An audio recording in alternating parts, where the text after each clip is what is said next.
Agusan del Sur, Philippines, Ismael Fajardo. Tobias, El Pitbull, Reyes. Nag-aatikabong mga laban, A3 Boxing TV. Isang malaking laban na naman ang inaabangan ng mga Pinoy boxing fans.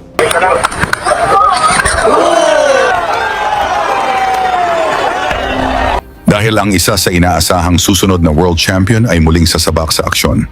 Mula sa Agusan del Sur may isang mandirigmang tahimik, pero delikado. Hindi mahilig magsalita, hindi umaatras.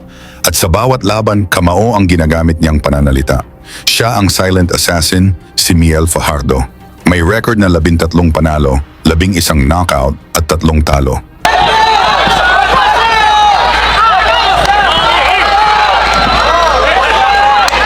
Naging IBF Pan-Pacific Flyweight Champion siya matapos talunin si Esnet Domingo.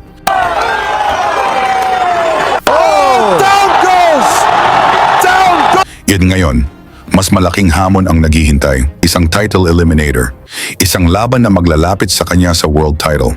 Sa kabilang sulok, isang mapanganib na kalaban mula Argentina. Si Tobias Jeremias Reyes, kilala bilang El Pitbull. May record na 18 panalo, 1 talo at 16 na knockout. Ibig sabihin, malaki ang tsansa na may bumagsak sa laban na ito. Isang agresibong fighter, malakas ang suntok at walang inaatrasan. Pero bago ang laban, balikan natin kung gaano kabagsik si Fajardo.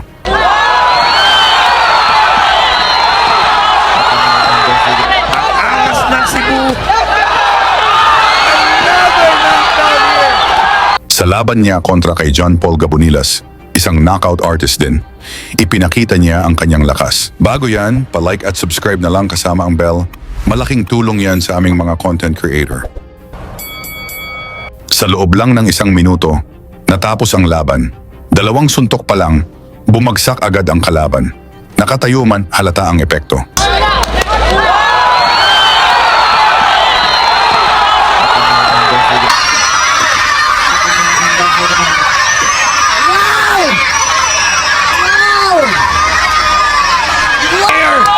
The power of Miel Fajardo.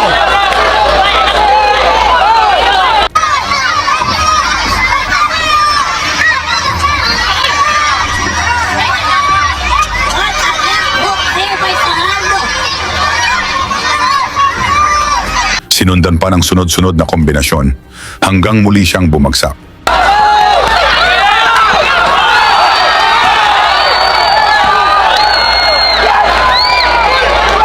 Referee, what's the final for referee? The referee are calling it a knockdown.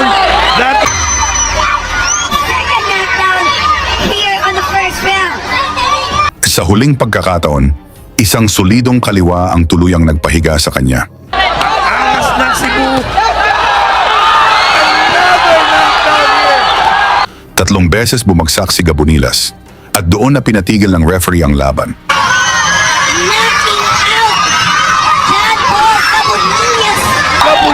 Panalo si Miel Fajardo at nakuha niya ang OPB F title. Ngayon, mas malaking laban na ang kanyang haharapin. Isang knockout artist, isang delikadong pitbull, at isang hakbang papunta sa World Championship. Ang tanong, kaya ba ni Miel Fajardo na maging World Champion? Ikomento nyo ang inyong sagot at ilagay kung saan kayo nanonood para makita natin kung gaano kalawak ang suporta ng mga Pilipino sa laban ni Fajardo kontra Reyes. Lagi niyong sundan, huwag magpapahuli. Pag-usapan ni bakbakan, balita niya at laban. Mga Pinoy na di nagpapagapi. Salamat sa mga suporta na lagi nandyan.